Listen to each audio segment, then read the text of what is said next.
नमस्कार। आज हम एक बहुत ही दिलचस्प टॉपिक पर बात करने वाले हैं। भारत का एनर्जी फ्यूचर और उसमें एक ऐसी टेक्नोलॉजी जो सब कुछ बदल सकती है। हम बात कर रहे हैं बैटरी एनर्जी स्टोरेज सिस्टम्स की, यानी BESS की। क्या ये सच में इंडिया के लिए अगली बड़ी चीज़ है, एक सुपर साइकिल? चलिए आज इसी की तह तक जाते हैं। अब देखिए, ये सवाल थोड़ा अजीब लग सकता है ना, कि भाई ग्रीन एनर्जी जितनी ज्यादा हो उतना अच्छा। लेकिन असलियत में एक पहेली है, एक पैराडॉक्स। और वो ये है कि हम जितना ज्यादा सोलर पावर अपने ग्रिड में जोड़ते हैं, हमारा ग्रिड उतना ही कम स्टेबल, मतलब कमजोर होता जाता है। यही वो गुत्थी है जिसे आज हम सुलझाने वाले हैं। तो इस पहेली की जड़ है ये डक कर्व। ये जो ग्राफ है ना, ये सब कुछ बता देता है। देखिए, दिन के वक्त जब सूरज चमक रहा होता है, तब सोलर पावर का प्रोडक्शन पीक पर होता है। लेकिन बिजली की सबसे ज्यादा जरूरत हमें कब होती है? शाम को, जब सब घर आते हैं, लाइटें, AC, टीवी सब चलता है। तो ये एक बहुत बड़ा मिसमैच है। जब बिजली बन रही है तब उसकी उतनी जरूरत नहीं, और जब चाहिए तब सूरज ढल चुका होता है। यही है असली प्रॉब्लम। और यही एंट्री होती है हमारे हीरो की, BSS यानी बैटरी एनर्जी स्टोरेज सिस्टम। आप इसे एक ब्रिज की तरह समझ सकते हैं, एक टेक्नोलॉजिकल ब्रिज। इसका काम बहुत सीधा है। ये दिन में जो एक्स्ट्रा और सस्ती सोलर बिजली बन रही है, उसे एक बड़ी सी बैटरी में स्टोर कर लेता है, और फिर शाम को जब डिमांड पीक पर होती है, तब ये उस बिजली को वापस ग्रिड में भेज देता है। सीधी सी बात है, BSS के बिना रिन्यूएबल एनर्जी का सपना पूरा करना नेक्स्ट टू इम्पॉसिबल है। ठीक है, तो इंडिया की अपॉर्चुनिटी को समझने से पहले हमें जरा ग्लोबल पिक्चर देखनी होगी। और जब हम बैटरी की दुनिया में देखते हैं, तो वहां सिर्फ एक ही नाम सुनाई देता है, चीन। ये देखिए, ये चार्ट साफ साफ दिखा रहा है। करीब करीब 90% ग्लोबल कैपेसिटी चीन के पास है। मतलब ये तो पूरी तरह से एक वन साइडेड गेम है। लेकिन अब कहानी बदल रही है। पूरी दुनिया, खासकर अमेरिका, अब जाग रही है। अमेरिका का जो इन्फ्लेशन रिडक्शन एक्ट है, वो इसी चीज के लिए है। चीन पर अपनी डिपेंडेंसी कम करने के लिए इसे एक फैंसी नाम दिया गया है, डी रिस्किंग। और यहीं से खुलता है भारत के लिए एक सुनहरा दरवाजा, एक ऐसा मौका जहां हम चीन का एक मजबूत विकल्प बनकर उभर सकते हैं। तो सवाल ये है कि इंडिया के लिए ये मौका असल में कितना बड़ा है। इस नंबर को जरा ध्यान से देखिए, 127 गुना। जी हाँ, आपने सही सुना। 2030 तक भारत की BESS कैपेसिटी में 127 गुना की ग्रोथ का अनुमान है। ये कोई छोटी मोटी ग्रोथ नहीं है, ये तो एक रॉकेट है जो बस लॉन्च पैड पर खड़ा है, उड़ने के लिए तैयार। और पैसों में इसका क्या मतलब है? इस ग्रोथ की मार्केट वैल्यू 2030 तक $32 बिलियन। अब आप समझे कि हम इसे सुपर साइकिल क्यों कह रहे हैं। ये सिर्फ एक ट्रेंड नहीं है दोस्तों, ये एक पूरा का पूरा स्ट्रक्चरल बदलाव है, जिसमें बहुत बहुत बड़ा पैसा लगने वाला है। तो अगला सवाल, ये सब होगा कैसे?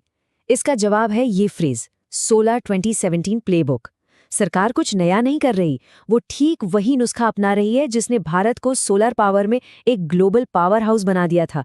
ये एक टेस्टेड और सक्सेसफुल फॉर्मूला है, जिसे अब बस कॉपी पेस्ट करके बेस पर लागू किया जा रहा है। तो इस प्लेबुक में है क्या? मोटा मोटा 4 चीजें हैं। पहला, सरकार जबरदस्त डिमांड बना रही है। दूसरा, जो शुरुआती प्रोजेक्ट्स हैं उनको पैसा देकर सपोर्ट कर रही है। तीसरा, देश में ही बैटरी बनाने वालों को इंसेंटिव दे रही है। और चौथा, टैरिफ हटाकर कॉस्ट कम कर रही है। ये चारों चीजें मिलकर एक पावरफुल इंजन की तरह काम कर रही हैं, जो इस इंडस्ट्री को आगे बढ़ाएगा। अब देखिए, ये जो BESS की वैल्यू चेन है, ये थोड़ी कॉम्प्लिकेटेड लग सकती है। तो चलिए इसे समझने के लिए एक मजेदार कपकेक एनालॉजी का इस्तेमाल करते हैं। मान लीजिए आपको कपकेक बनाना है। स्टेप 1, आपको इंग्रेडिएंट्स चाहिए। ये हो गया रॉ मटेरियल। स्टेप 2, आप कपकेक बेक करते हैं। ये है सेल मैन्युफैक्चरिंग। स्टेप 3, फिर आप कपकेक को एक सुंदर से बॉक्स में पैक करते हैं। ये हो गई असेंबली। स्टेप 4, अब आप अपनी बेकरी की दुकान खोलते हैं। ये है सिस्टम इंटीग्रेशन। और स्टेप 5, जो लोग कपकेक खरीदते हैं वो हैं आपके कस्टमर्स। हर स्टेप एक अलग बिजनेस है। तो सवाल ये है कि इस कपकेक की दुकान में सबसे ज्यादा पैसा कहाँ बन रहा है? ये टेबल हमें यही बताती है। देखिए, जो कपकेक बेक कर रहे हैं, यानी सेल मैन्युफैक्चरर्स, उनके पास सबसे ज्यादा मार्जिन कमाने का मौका है, लेकिन उनका रिस्क भी सबसे ज्यादा है।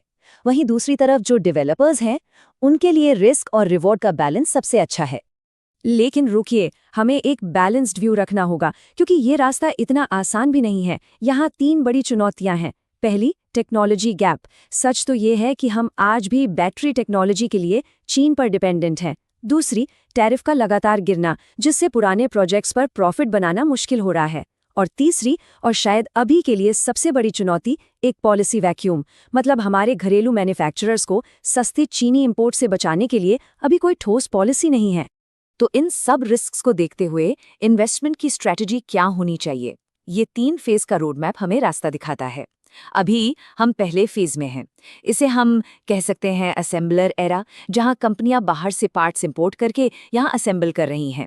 दूसरा फेज आएगा पॉलिसी शील्ड का, जब सरकार प्रोटेक्शन देगी। और तीसरा और आखिरी फेज होगा गीगा फैक्ट्री एरा, जब भारत में ही बड़े पैमाने पर प्रोडक्शन शुरू हो जाएगा। तो फाइनल वर्डिक्ट क्या है? देखिए, यहाँ 2 चीजों को अलग अलग समझना बहुत जरूरी है, निश्चितता और रणनीति। निश्चितता यह है कि मैक्रो लेवल पर BSES भारत के एनर्जी फ्यूचर का एक जरूरी हिस्सा है। डिमांड की गारंटी है, ये तो तय है। लेकिन रणनीति ये कहती है कि अभी सेल मैन्युफैक्चरर्स में कूदना जल्दबाजी हो सकती है। अभी के लिए जो सबसे साफ मौके दिख रहे हैं वो है डेवलपर्स के पास और उन केमिकल सप्लायर्स के पास जिनके पास एक्सपोर्ट करने की क्षमता है। तो आखिर में हम उसी सवाल पर वापस आते हैं, क्या BSE अगला सोलर 2017 है, एक जबरदस्त मौका, या फिर ये बेसब्र इन्वेस्टर्स के लिए एक जाल है? इसका जवाब लॉन्ग टर्म की निश्चितता और शॉर्ट टर्म की सही रणनीति के बीच के बैलेंस में छिपा है। दोस्तों, ये विश्लेषण देखने के लिए बहुत बहुत शुक्रिया। जाने से पहले कमेंट्स में जरूर बताइएगा कि आप अगला विश्लेषण किस स्टॉक या सेक्टर पर देखना चाहेंगे। मैं सारे कमेंट्स पढ़ता हूँ। और हाँ, योर एनालाइजर पर हम सिर्फ स्टॉक पर चर्चा नहीं करते, बल्कि हम हर मौलिक अनुपात को विस्तार से समझाते और सिखाते भी हैं, ताकि आप खुद कंपनियों का विश्लेषण कर सकें। तो ऐसी ही गहरी सीख और बाजार की जानकारियों के लिए अभी चैनल को सब्सक्राइब करें और बेल आइकन दबाना न भूलें। देखने के लिए धन्यवाद। जल्द ही मिलते हैं। Disclaimer. Educational content only. Not SEBI registered. This is not a buy/sell recommendation. Invest at your own risk.